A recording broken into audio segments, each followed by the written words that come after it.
তো যারা এরকম চুলকায় যাদের, এই চুলকানের মলম আছে, প্রত্যেকটা চুলকানের মলম আছে ইনশাআল্লাহ হুজুরদের কাছে।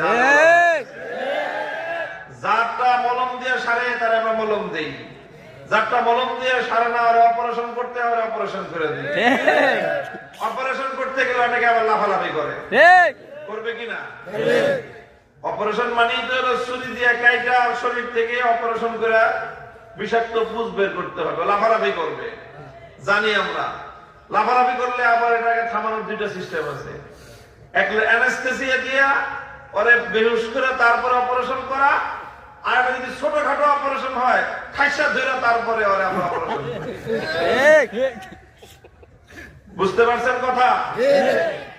যারা যাদের যাদের চুলকানি হয়, যাদের যাদের ইসলামের কথা শুনলে নানা ধরনের অ্যালার্জির উপদ্রব হয়, আল্লাহর কোরআনের কথা শুনলে যাদের শরীরের মধ্যে নানা রকমের রোগের প্রাদুর্ভাব তৈরি হয়, প্রত্যেকটা রোগের ঔষধ ইনশাআল্লাহ ওলামায়ে উম্মতের কাছে আছে।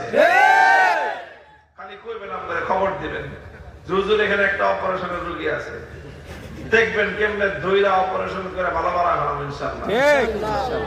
আর আপনারা থাকবেন লাফালাফি করলে খালি যাইতে ধরবেন। আছেন তো? প্রস্তুত থাকবেন ইনশাআল্লাহ।